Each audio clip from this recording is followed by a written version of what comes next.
Guys, welcome back to Advices Radio. I'm Scott McNally. This program is brought to you by TrueNutrition.com. You could use our code ADVICES to get some additional savings and to purchase some awesome supplements. Guys, today we are going to talk with Nate Spear. He's a bodybuilder. He's also in recovery. And that's the main thing that I wanted to talk about was recovery. But we are going to talk about some bodybuilding stuff too. First of all, you're what? You're 3 weeks out, Nate, from North Americans? Yeah, 3 weeks out from North Americans, bodybuilding. Hopefully it should be the super heavyweight class. We're like 235 and pretty ahead of schedule as conditioning. Like maybe could be ready in like a week. So no kidding. Yeah, so we should be a little bit lighter on the super heavies, but I think we're just going for the best look. You know what I mean? Hopefully the cards fall where they fall. You know? Hell yeah. I just posted a picture on the video here for the viewers to check out. This is, I think you posted this, maybe it was yesterday. It is a most muscular in front of a door. You're looking freaking peeled, man. What are you weighing there? It's probably like 236, 237. The weird thing about how my preps go is like, so I start getting like harder and tighter, but my weight really doesn't fluctuate within the last like 5 or 6 weeks. Okay. Sometimes it might even go up a pound or two. You know what I mean? So a lot of people, I've been getting a lot of messages on like Instagram and Facebook, like, oh, are you going to go to heavies and this and that? But it's like, they don't realize, like, I know my body at this point pretty well. And like, the thing is like, I get really hard and peeled, but it's like my weight doesn't drop. You know what I mean? It's nice. sort of like, it sort of sticks and I get like harder. So it's like really hard to be like this morning I took pics and my glutes are pretty much striated and my hamstrings are dug out. And it's like, I'm 235 this morning. Like, so if I wanted to go down to 225, like what would that cost me? You know what I mean? Yeah. And another thing too is like, if you look, like I'm very into bodybuilding and like history, and it's like, how many people do you see drop down to heavies and like have success? It's usually the lighter classes they do that, like lightweights, middleweights, they sort of suck down and then they come back, you know what I mean? I don't really see a lot of heavy, like guys that are like maybe super suck down the heavies, you know what I mean? Usually the guys winning heavies are like 215, 220, around that ballpark range. Yeah, that makes sense, man. Have you done North Americans before? No, so I did USA's last year, got 7th. Okay. Was a little off. I won my class at Junior USA's in 2016. And then I gave nationals a go that same year, and it was my worst showing, but it was also my 6th show of the year. Oh, yeah. So it was sort of a weird year. So like a lot of people see me and they don't realize that I actually haven't been doing this that long. So my first NPC competitive season was 2016. Okay. And so what happened was me and my coach, Andrew Barry, we were like, okay, we're going to start out with a smaller show just to sort of get our feet wet, see where we stand, because it was the first time in NPC. Yeah. Before I was a natural guy, I competed like OCB. So we did like this small Connecticut show. I won the overall. So we did this Vermont show, a little bit bigger, won the overall. Then we did the Cutler Classic, which is a big show in Boston. It's pretty well known. Yeah. I won the overall there, so we're like, okay, let's go to Junior USA's. You know what I mean? It's just like sort of like the ball was rolling. Okay, so I won my class there in the heavyweights, which I was very shocked and surprised. And I was like, great, you know what I mean? Yeah. And then we're like, okay, so maybe we should give nationals a go. But that's from May to November. You know what I mean? And I already did a show in April. The first show was in April. That's a long time, man. Yeah. So it really, I think we just like burnt out towards the end. You know what I mean? It was just one of those things where you're like, let's see how far we can keep going. You know what I mean? Type thing. Because we're just sort of like having success. So it wasn't a bad experience, just because for me, it's like sometimes when I lose, it really lights that fire under my ass. You know what I mean? It's like, oh man, like, and first time standing at a pro qualifier, you see all the guys and you're like, Jesus, like I got a lot of work to do. Whereas before I was winning overalls in the smaller area. It's like, oh yeah, I'm like, great. You know what I mean? And then you sort of get humbled and it's like, okay, that's maybe what I needed, you know what I mean, to get better. Sure. Yeah. And the guys at shows like USA's, man, and super heavyweight, those are some monsters, like legit monsters. Nick Ficolo's got a great question. He asks, how tall are you? I'm 5'10". 5'10". So you're not a super tall guy. And no. I mean, that's a good height for being a super heavy. In 2016, man, that was your first show. Yeah. Jeez. I would have guessed I would have guessed you were competing for long before that, man. How how long, I mean, have you been training for a long time then still, I take it?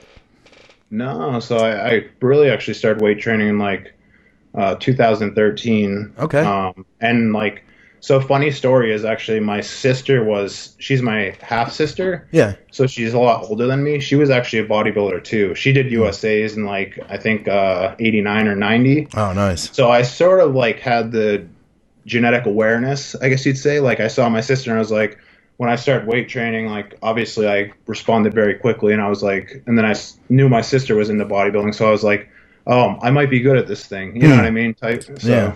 Did she have any role in helping you early on with, your training, nutrition and stuff like that?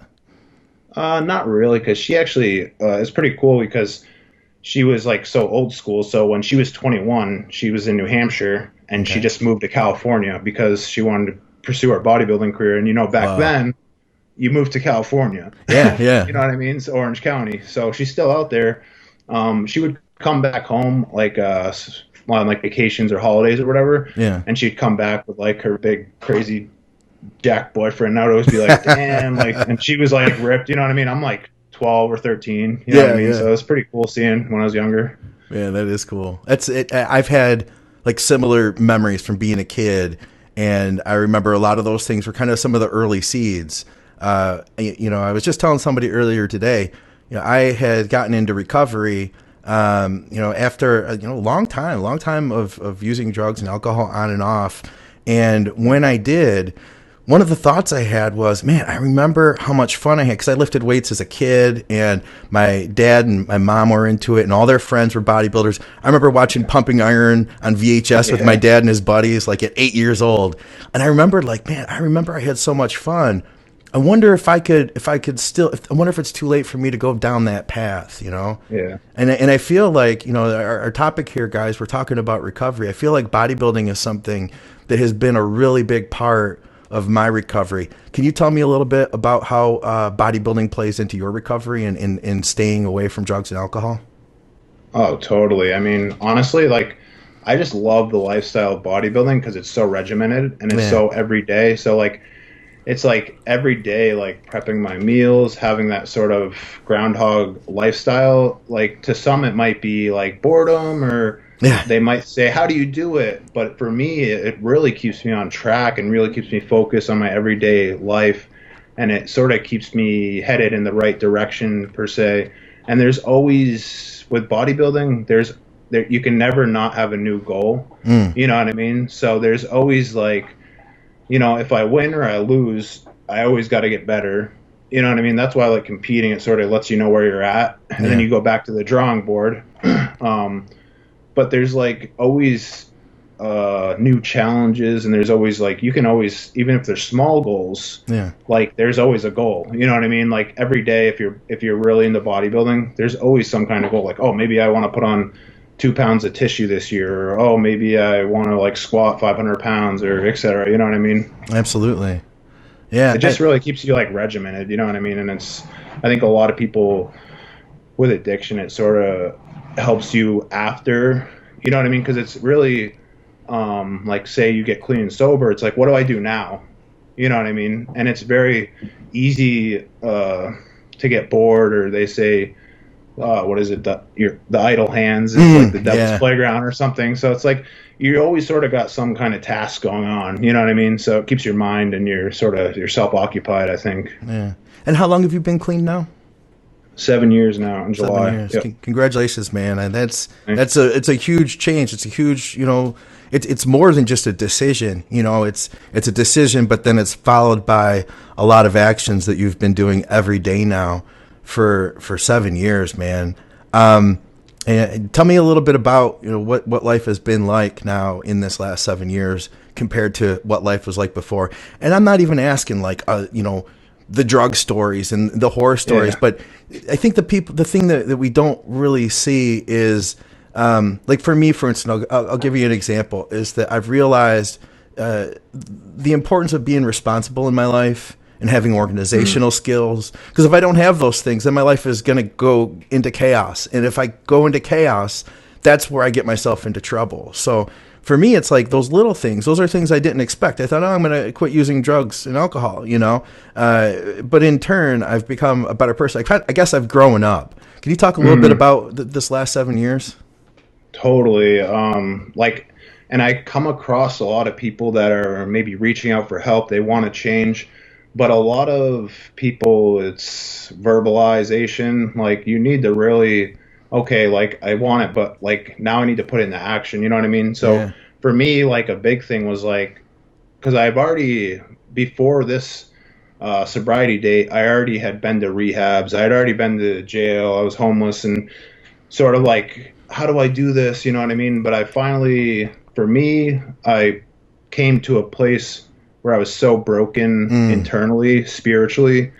Like, it wasn't like sometimes the external factors, like, sometimes you say, oh, I went to prison, and people say, how did you not sober up after going to prison or facing this and that? Yeah. But they don't realize, at least in my opinion, you have to really be at a place of desperation and sort of spiritually, emotionally, and mentally broken to finally reach that place of, okay, I'm going to do whatever it takes to not be there anymore. You know what I mean?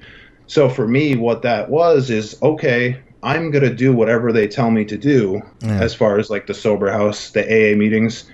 So it's actually funny because you can relate a lot of this stuff to bodybuilding. So I got uncomfortable. I did the uncomfortable stuff, right? Yeah. So I went to AA meetings. I raised my hand. I said, hey, my name's Nate. I'm brand new sober. Who wants to raise their hand at a meeting with a bunch of strangers and say, hey, help? God, no. No one. God, right? no. Yeah. You know what I mean? How uncomfortable is that? Yeah. But that's when people come up to you after the meeting and say, all the good people usually, hey, like, welcome. You know what I mean? Like, we're glad you're here. Like, they point you in the right direction. That's how you meet people. Like, you got to change everything. I tell people too. It's like, no, you can't hang on to Jose's number still. Yeah. You know what I mean? Like, you got to delete all your phone numbers. For me, it took me moving to a different location too. You know what I mean? And just like starting over, you know what I mean? Sure. And that really helped me as well. But like, so I would go to a meeting every day. Yeah. And then I grabbed the sponsor because they told me to. Yeah. I didn't know what that meant, but they told me to grab a sponsor, so I did. Right. And then, so a sponsor goes, okay, we're going to take you through the 12 steps in the big book. And I said, okay, whatever that is, sure. Okay, we're going to meet once a week and we're going to read the big book together. I'm like, okay, sure. You know what I mean? Yeah. I did the things that the people that had what I wanted did. Yeah. Right? So it wasn't just like a wish or oh man, I really want to have this life or get better. It was like I was so desperate that I was willing to do what they told me to do. You know what I mean? To get to that place. And honestly, for me, I'm not super active in AA anymore. Like, I wish I was, just because my life has become so busy, but I would not be where I was without AA. And I'm not saying no one can get sober any other way. Yeah. But for me, it wasn't necessarily AA meetings. It was going through the 12 steps because it helped me spiritually, like, reformulate myself and face a lot of old demons. Why I believe I was using, you know what I mean, as far as like resentment, hate, even towards myself, ego, stuff like that. Like, how do I get rid of all this bad stuff, right? So for me, I think that was a huge role. Is like, now I feel I could probably go through them again, but you know, I'm not perfect, obviously, but I mean, to sort of get rid of like these egotistical thoughts or these ways that I used to live, as far as not even just drugs, just actions, you know what I mean? Like, oh, maybe treating women bad, or, oh, maybe like, oh, it's okay to steal this candy bar. You know what I mean? Right. Little stuff like that goes a long ways and adds up. I believe so, at least. And like, when I went through the 12 steps and saying amends to people, even myself, you know what I mean? Like, all that stuff was a lot of growth, I feel like, internally, spiritually. I know it sounds like really deep, but like, it is deep though. That's the thing, you know. It's like you got to change everything, like, because I see a lot of people, they hang on to these old behaviors, right? Like, oh, it's okay to like use women or whatever, and I'm still sober, right? Right. Or, oh, it's okay to like smoke pot on the weekends. It's not like it wasn't my drug of choice. Yeah. Like, all these little things, and those are the people that end up like sort of going back. You know what I mean? Sooner or later, it's like you're not like full, like, as far as like emotionally and stuff, you're still using these things you know what I mean, to fill some kind of void, you know what I mean? Yeah. How do you feel about that term spirituality? I know that when I first got involved, I'm not a religious person, so I don't know how it was for you. And I know there's a lot of people that get into recovery or want to get into recovery, and then that's a roadblock because they're like, well, I don't go to church. But to me, I think that when you say like, deciding that you're not going to steal a candy bar, that's part of my spirituality. That has really nothing to do. I mean, it has everything to do with not using drugs too. But, to me, that's spirituality, and it's part of it at least. There's a lot of aspects to it though. But for me, it's not a religious thing. Where do you stand with that, if you don't mind me asking your personal philosophy? Yeah, totally. I was the same way. Like, so when I went in, they're like, because in the big book it says God like all the time, you know what I mean? Yeah. And so that's sort of a big thing, because honestly, no offense to anyone, I just don't believe in God, and I don't like really have a religion. So, and my sponsor just said, just use whatever you want that is greater than yourself. So whether it's the room full of alcoholics that are sort of like your support system, or even just the earth, because it's so like, I mean, there's a lot of stuff that goes on that we cannot explain, you know what I mean? Sure. So it's just sort of like, for me, it was just sort of like, okay, there's something greater than myself out there. I might not know what it is, but I'm just going to believe it's almost like the universe is like, has this magical way about it. If that makes sense. Yeah, it absolutely does. And I guess, like you said too, you're not perfect today. That's another thing, none of us are really fixed. And I'm sure you're with me that I use the word recovering, sometimes you hear somebody say that they've recovered, and I feel like they give you shit. It's a process, I'm not recovered. It's something I'm always doing. And it's something that I always have to work on, finding that balance, that harmony in life. Bodybuilding being such an extreme thing, how do you continue to find the balance and harmony of being able to balance, your work, which, you just got off work, you got to train, you've got 3 weeks out from the show, you're talking with me right now, you've got your wife, you got to cook your food, all that stuff, man. How do you balance all those things, still stay plugged in? Because here's what I found. I found situations where people maybe stop using drugs and they just get really plugged into weightlifting. They don't have any other changes. You've had a lot of different, spiritual changes, emotional changes, physical changes in your life that have gotten you to where you are, and they've allowed you to become the bodybuilder that you've become. I don't know about you, but I couldn't have put a physique together. I couldn't have competed in a show without having gotten into recovery first. But it is an ongoing thing. And there's times that we get stressed and we have our tougher days. How do you continue to keep yourself in check, I guess is what I'm asking. Yeah, that's a great question, because, I mean, there's got to be times that arise where you messed up, or, you know what I mean? Like, you're having a stressful day and you might have, like, acted out of line, you know what I mean? And I think the biggest thing is just being aware of that and saying, hey, I really messed up today. I need to go and fix this immediately, right? You know what I mean? So it's like, hey, like, maybe I yelled at my coworker, instead of just saying, whatever, he'll get over it. Yeah. Be a man and say, hey, buddy, I'm sorry, you know what I mean, that I flipped out on you. I was having a rough day, and I really mean it, and I'm sorry that I acted out of line, right? So that way they say you're cleaning your side of the street, essentially, right? So now you can go forward, and that's like not a new thing on your plate, you know what I mean? So you're not really building up those, like, you know what I mean, resentments or like anger, you know what I mean? So I think that's a good thing. And then also another thing is, like you said, balance, like, because I see a lot of people with bodybuilding, it can actually make them worse, not necessarily in recovery, but just overall, because it's such a demanding thing physically, and we're all so hard on ourselves, right? Like, oh man, I look like crap today, I'm not making any progress. You could go down the list of saying, oh, I don't really like the way I look, I'm not, someone else's on Instagram is like progressing like overnight, you know what I mean? It's like, so it's easy to get in that sort of like wrapped up world of bodybuilding, because it is like, we're looking at physiques, so it becomes very like competitive too. So how do I balance that? You know what I mean? And the biggest thing is you just got to sort of, like I said before, is almost like take inventory on yourself. Like, okay, these are my genetics. How can I get the most out of them? you know, and it's okay to not make progress, you know what I mean? Like all the time. Yeah. The biggest thing is, like you said, is balance. Is like, I love bodybuilding and it's like my life. But when I first started, I had an old timer at an AA meeting actually say, so what happens when you break your leg and you can't bodybuild? I was going to ask you the same question. Yeah. And it's made me think. I was like, man, that's sort of scary, because there are some people, you know, they pick up some kind of hobby and it's like, what happens if we took that hobby away? Yeah. Are you going to be okay?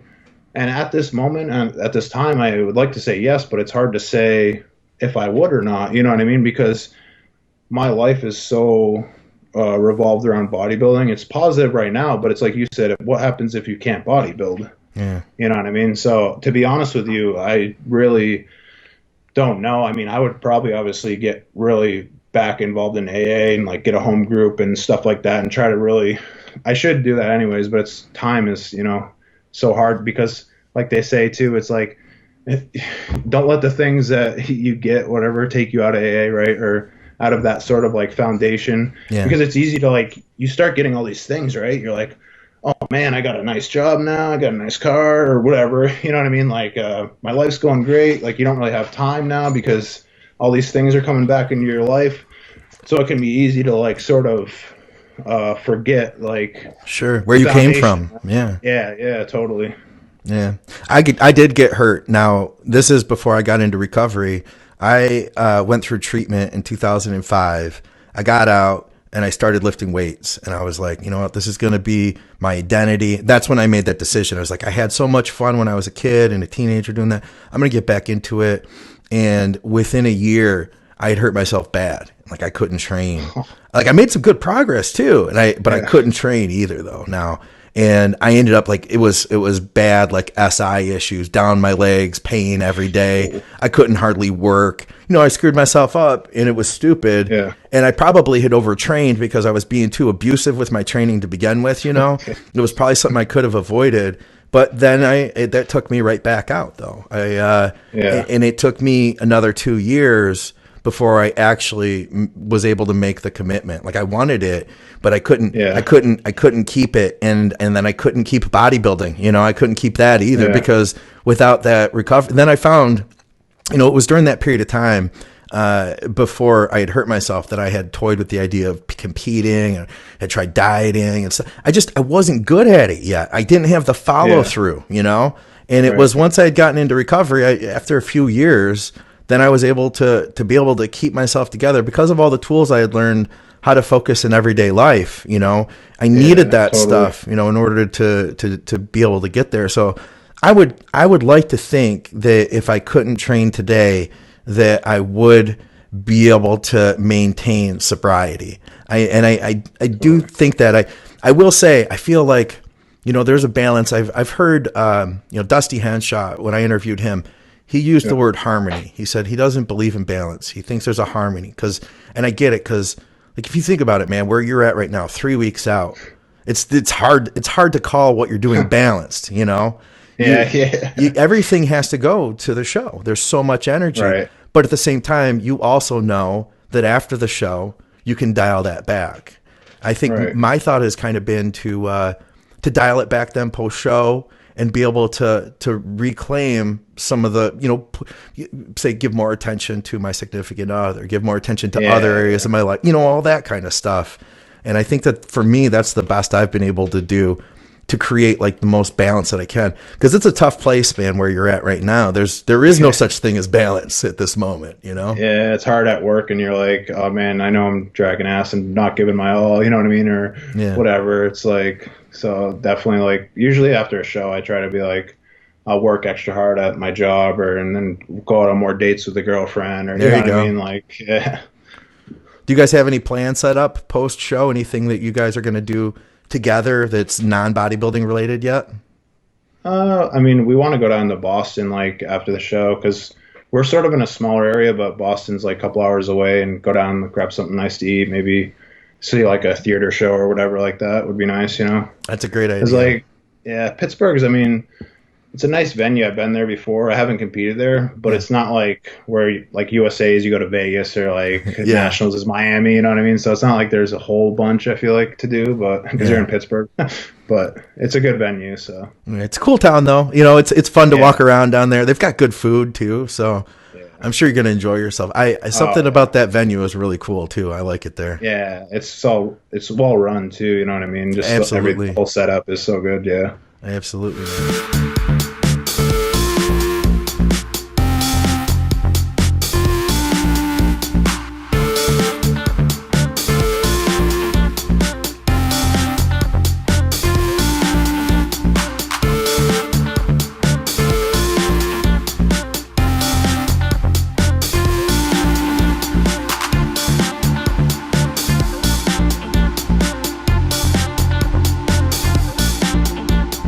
So you seem for 3 weeks out. You seem like you're pretty with it right now. You don't seem too fatigued. Is this the only show that you're planning now for the last show of the season? Nothing else after this, or might you continue on? I believe so. Like if I was like maybe top three, we might push to nationals, but that's a long stretch. I don't know. It's like 12 weeks, I think. So it'd be hard, maybe like eat up a little bit and then come dial it back in. Yeah. But yeah, it might be the only one. And then, yeah, we'll see how it goes, I guess. Before we get totally off of recovery, I wanted to ask you if you could, because I do feel like there's a lot of people out there that could use this conversation. Like you had said yourself, before we started, that there's a lot of people that maybe don't want to talk about this situation, and they might be a part of it. They might need some help. What would you say to those people? Well, I think half the battle is when you first start out, you feel so hopeless, meaning there is no answer. This is the way that it's going to be. That's how I felt, at least. Like, you just feel like this is how it's going to be, and either I'm going to die or go to jail or prison.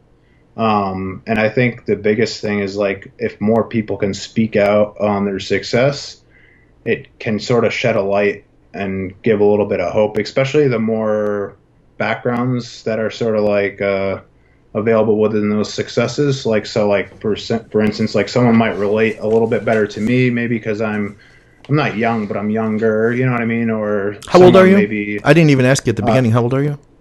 33. Okay. You're a young guy still. You got a lot left in you. Yeah. Or, maybe a female too. Someone might relate more to that. But I think the biggest thing is, like, sometimes you hear a certain person and it really like clicks with you. You know what I mean? It's like, oh yeah, you might hear someone say something like, and then you might hear 5 people say the same thing, and then that 6th person, they might say the same exact thing, but you hear it like, and it really clicks with you, and you're like, oh wow, like this really hit home, and I can actually like relate to this person, and it gives me a little bit of hope. And also sometimes just that's the first step, is sort of believing like, oh, I can get better. Yeah. You know what I mean? Yeah. Because I think a lot of people just, it seems so far away. You know what I mean? Like people that are in active addiction, it seems like it's so hard to grasp. Like, what's the first step? You know what I mean? Like, because a lot of those people don't really have an idea. You know what I mean? Yeah. It could feel impossible, literally. Yeah, totally. People outside of it, I think they don't get it. I've gotten into conversations with people on social media and stuff that are just like, addicts are just dumb. They just made a dumb choice. And yeah, it was a dumb choice, but, there's a lot more to it. It's not that simple, Yeah, totally. Yeah.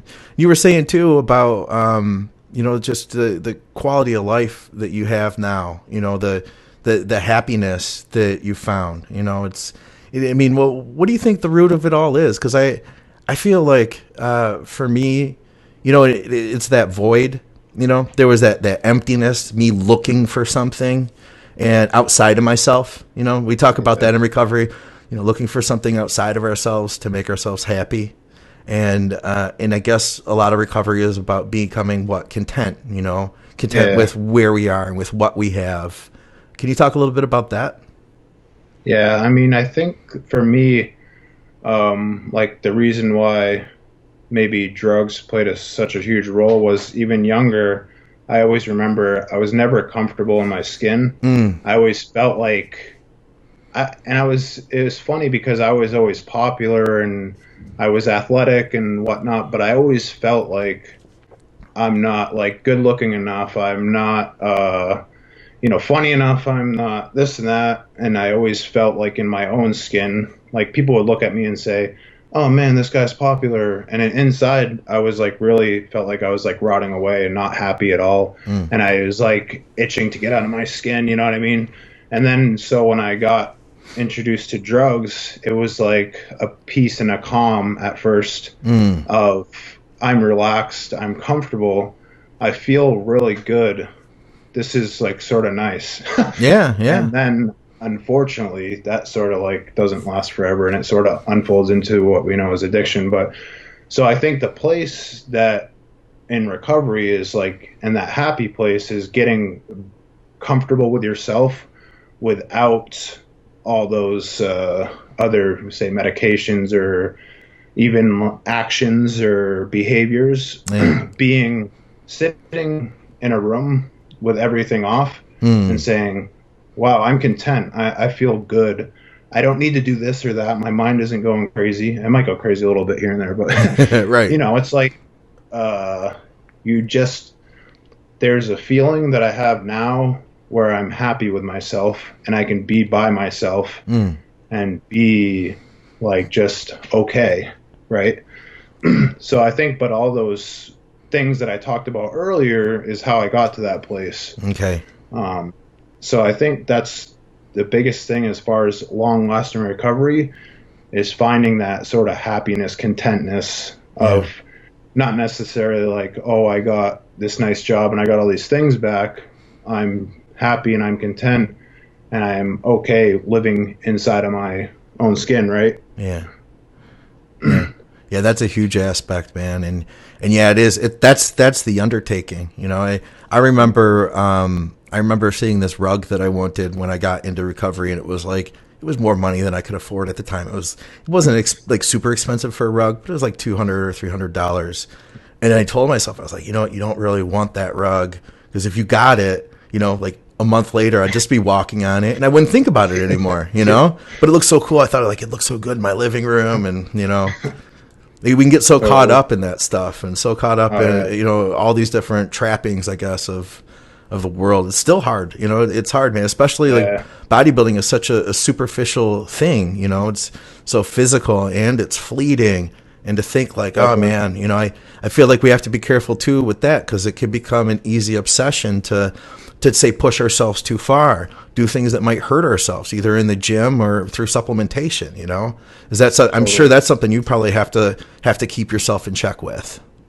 Oh yeah, for sure. I mean, as far as like, yeah, that was like a big thing. I don't know if you want to talk about it, but when I first got into recovery, that was like a huge thing too, is like obviously going to the next level as far as bodybuilding goes. Sure. You know what I mean? And being in sobriety, that's obviously a big thing because obviously it sort of plays a role in like, oh, what's going to happen and like how will I respond, and it's sort of like that fear of like unknowing. You know what I mean? I don't really know how to put it into words, but it was just sort of like, and then obviously like being a part of AA was sort of like, obviously it's that thing of like, am I doing wrong? Am I okay with this?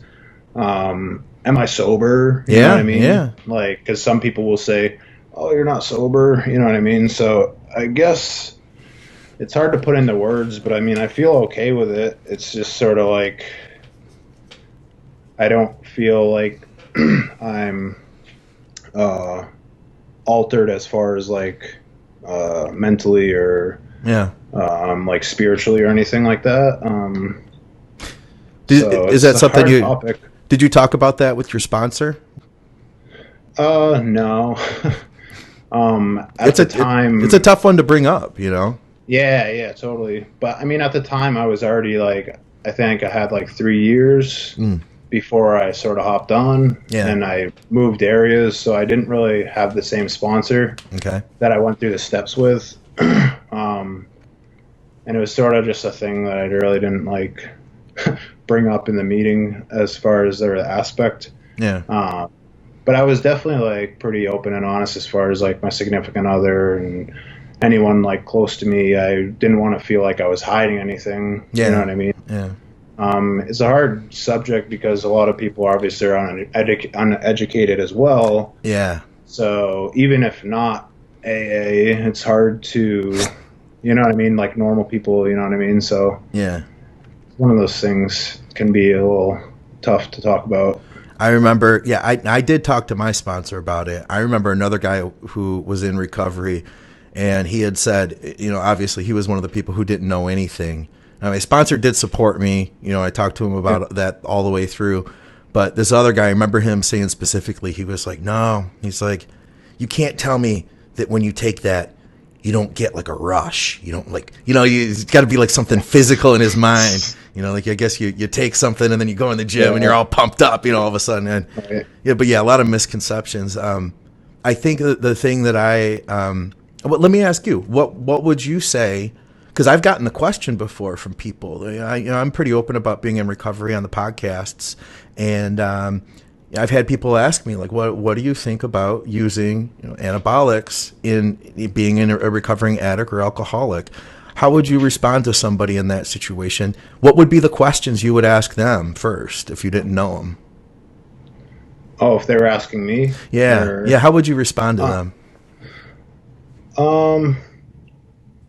It's hard because it's sort of like there's a big gray area. I mean, I think as far as a lot of people in recovery too have mental illness. So I think that's another role is like, even say take out recovery, say someone wanted to ask me if they wanted to hop on, I would say like, are you mentally like fit? You know what I mean? Like, sure. I think that's a big one. But as far as someone asking me, I just think, it's sort of like, I don't want to say it's a joke, but it's almost like I'm just altering my hormones. I'm not altering myself spiritually. Yeah. You know what I mean? So, that's a hard one. Matt Bell just chimed in and he said that I took his question. he was going to ask the same thing. You know what? One thing that I've thought of, because I've thought, like I said, I've had a few people ask me. I've said I don't think that it doesn't alter you directly, but because of how we can be obsessive, in addiction, we can become obsessive. I feel that if you weren't stable, you could use that to push yourself further into obsession, and that could become a bad thing. So. Yeah. I think it's good too to have a coach that you're open with and someone that can help guide you. So that's another thing, because my coach knows about my past, and he's very like very good as far as health and stuff like that goes. So I mean, we get our bloods done like 3 times a year, and sort of like take a lot of supplementation to help with any kind of health stuff like that. And it's just good to have another person that's maybe more educated than you that also knows that that's your past. Yeah, absolutely. Yeah. And somebody to kind of be accountable to, right? Yeah. It's a hard thing because it's one of those things where people are going to have their beliefs and opinions, and it's not really going to change. I feel like you could tell someone to the moon, hey, this is my side of the story, and this is like sort of why I do it, and I feel like it's okay, but they're not going to really bite. You know what I mean? It's like either yay or nay, I feel like. Sure, absolutely. It's definitely a hard subject because, you're always going to have someone that's maybe on the other side of the fence. Yeah. And obviously it's one of those things where it's a decision that you make, and you just have to be okay with it and not be too hard on yourself or think too much about it. You know what I mean? Yeah. Yeah, that makes totally sense, actually. We're getting a lot of comments. People it sounds like they're really enjoying everything we're doing here. I do want to shift back to bodybuilding a little bit. Tell me a little bit about bodybuilding by bodybuilders. Yeah, so I actually was like very blessed to start working with Maximum Muscle Report. They're a very big sort of media coverage, up and coming they're like an MD, but like not quite as big, but they're at like almost every show now, covering and doing call outs. Yeah, that's where I go to see my pictures on Instagram, you know? So they're actually they're my support behind that page. We're actually, it's like my sister sort of company, I guess you'd say, or page. Nice. I covered a show. I actually covered North Americans for them in 2017, sort of off a whim, from through knowing someone, and they really liked me, and we grew together, and so they've had me cover like nationals, and I covered the Arnold this year. Okay. And helped them with like some interviews and stuff like that, and so they were like, hey, we want to start this Facebook page, but we want you to pretty much run it. Yeah. Because they knew like how I'm a bodybuilder, but I'm a huge bodybuilding fan too. And I can see that in you. Yeah. So like, I always know like who did what show, or even like regionally, I'm like really involved on the amateur level, and I know a lot of people sort of on the scenes. That's cool. So it's really something that I really like. It's not hard because I love to do it. Yeah, yeah. So when we started the group, it was sort of like a no-brainer.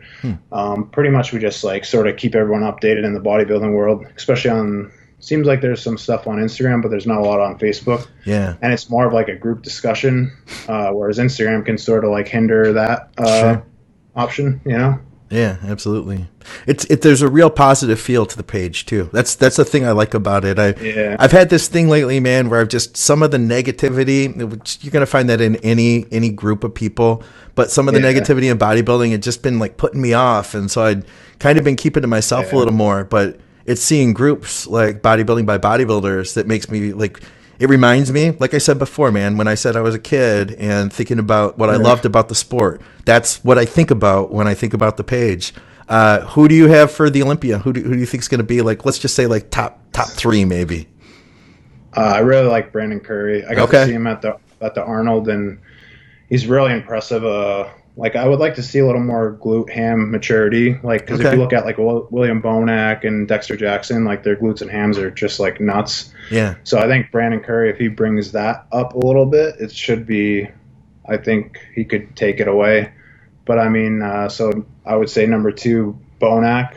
Okay. It'll be interesting though with obviously the Neil Hill controversy and like who's prepping him But I think he's a guy that can just get in shape, honestly. Like, it's funny because Neil was saying, like, oh, man, this guy's missing his meals and, like, only eating, like, 3 meals in his prep. I'm like, I wish I could get away with that. Right. And I never understood, like, sometimes I'll see people post and they'll be like, I didn't miss a meal today in prep. I'm like, aren't you starving? How do you not miss a meal? Like, how does that even make sense? Right. Counting the clock usually, right? Yeah. And then, I mean... Honestly, a surprise top 3. If some people are off, I want to see Steve Kuklo. Steve Kuklo, all the way to 3, huh? Right on. All right. So I'm a really big fan. He keeps it improving, man. But he does. I know that's a long shot, but man, he looked great at the Arnold this year. That's for sure. He did. So where's Rolly looks nuts right now. So I was going to ask what you thought about Rolly, where he was going to come in this one. I think honestly because he sort of like flunked out a little bit in the beginning of the year. Yeah. I think he's going to come really on for this one. You know what I mean? And with it being sort of open, I think a lot of guys, I'm hoping that they're going to be at their best because they're just like, oh man, this is my chance. Yeah. You know what I mean? Dexter had a really good showing this weekend, but I just think he's a little too small to hang with those guys, honestly. I think I'll get a lot of flack because a lot of people were on Dexter like this weekend, like, oh my God, blah, blah, blah. But it's like, he's not standing next to Rolly, Bonac, and Brandon, you know what I mean? Like, that's true. I think he's just a little, he looks like more narrow than he used to be, maybe. I don't know. Yeah, now he didn't look, now this is 2 years ago. I remember him standing next to Bonac. And at least then, he didn't look undersized next to Bonac. I don't know how he's changed since then. You think he's come down a little bit, is what you're saying? He looks like just as sharp, but for some reason he just looked maybe a little small. I don't know. Okay. In my opinion. Yeah. No, fair enough. I'll catch a lot of hate for that, probably. I'm not gonna tear you up for it. I'm just having fun talking about bodybuilding. So sure, that's cool, man. Are you going to be heading out to the Olympia then? No, probably not. I'm probably not either this year, but it's just hard because of the North Americans, and then like 2 weeks after that, you know what I mean? So. Oh yeah. I mean, it's hard to pull off so many trips a year. So, we talked about bodybuilding by bodybuilders, guys. I didn't say right out the gate, but of course, if you don't know about it, that is a Facebook group. Definitely check that out. Nate, where should people go otherwise besides there to follow along with what you're doing? So my IG is Nate Spear. I'm pretty active there. I post most of my prep pictures there and whatnot. Other than that, that's pretty much it. Just and if you guys aren't following Maximum Muscle Report too, they're a big supporter of myself, and they really help me out a lot. And they're obviously the biggest thing is my goal is I want more coverage in bodybuilding. Yeah. And they're doing a great job. Because when I first got on the scene, it was okay, MD and RX were at nationals and USAs, and now, Maximum Muscle Report was the only one at USA's out of them. You're kidding me, really? I didn't know that. Yeah. Huh. Yeah, MD wasn't even at USA's, and neither was RX Muscle. So it sort of stinks, you know what I mean? So I want I want them to get a lot of support because they're covering all these shows, you know what I mean? And That's what we want as bodybuilding fans. We want coverage, right? Absolutely, yeah. That's cool, man. You know what I like though is instead of just complaining about it, you've done something. And you've and it's paid off, man. You've got a pretty cool group going. I appreciate it, definitely. Cool. Anything else I'm missing before we go here? Not too much. Just grinding away 3 more weeks. Right on, man. Hopefully you guys can sort of follow along, and as the show goes on, hopefully I'll bring my best look to date. Hell yeah, dude. Well, listen, guys, of course, in the show notes, you could follow Nate Spear. We got everything tagged there, so check it out. Nate, man, this is a real pleasure. I know we had a pretty deep topic here. I'm glad we could talk some fun stuff, some bodybuilding too. And I'd love to talk to you again down the road. Maybe we could do some Olympia predictions or something like that. I don't know. Yeah. But, some sort of a round table. I'm going to try to set something like that up. And it sounds like you'd be a great guy to fill one of those seats. So that'd be awesome. Man, I really appreciate you having you, especially considering you're 3 weeks out and low on energy. So thank you very much. Thanks for having me, bud. Guys, for another episode of Advices Radio with Nate Spear, we'll talk to you soon.